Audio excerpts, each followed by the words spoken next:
référentiel VPA, on fait venir des professionnels autour d'une table et on leur dit c'est quoi pour toi l'important dans le métier, c'est maîtriser ça, ça, ça.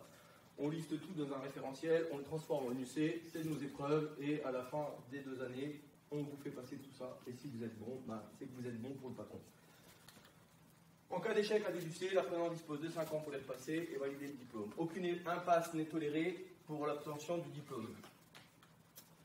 Temps de formation au CFA très court, connaissances à assimiler en peu de temps. Attention à ces deux trucs-là qu'il faut mettre bien en corrélation. Ils ont un petit peu du mal en ce moment.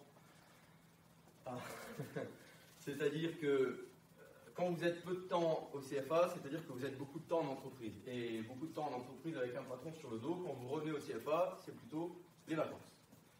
Sauf que quand c'est plutôt les vacances, mais que vous avez des notions à assimiler qui ne tolèrent aucune impasse, en première année, on prend de mauvaises habitudes, et en deuxième année, les mauvaises habitudes, elles sont prises, et c'est là que les épreuves arrivent et qu'on les loupe.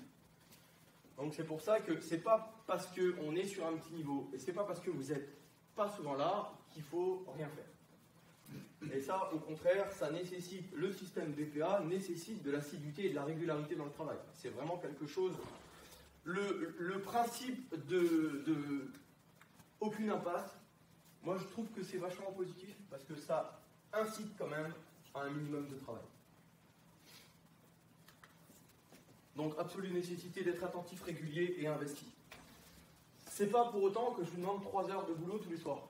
C'est pas ça pour moi, régulier et investi. Vous avez aussi vos semaines d'entreprise, vous allez être crevé parfois, vous aurez besoin de vous reposer. C'est pas pour autant que quand vous êtes en entreprise, je vais vous demander tous les soirs de repotasser vos cours pendant 2 heures. Non, mais au moins de la régularité dans le travail. Le soir, les semaines de CFA, le soir vous ouvrez les cours, vous lisez pendant 1 heure, pendant 1h30. Quand vous êtes en entreprise, 2 fois dans la semaine, vous reprenez vos cours, vous les associez avec ce que vous avez fait pendant la semaine, vous faites des parallèles dans votre tête, tout ça, vous vous réappropriez le cours et vous vous adaptez un petit peu au travail qui vous est demandé. C'est pas du gros travail, mais c'est de la régularité. C'est plutôt positif ce que je dis ou ça te fait peur? Non? Tu sais pas? Ah, 1 heure tous les soirs. 1 heure de cours, pendant l'heure d'études obligatoires de toute façon qui est ici. Si vous êtes interne, il y a 1 heure d'études obligatoires et 7 heures d'études. Alors 1 heure au moins d'études obligatoires, parce que forcément, une fois que vous êtes dans vos chambres, vous avez parfaitement le droit de continuer à travailler.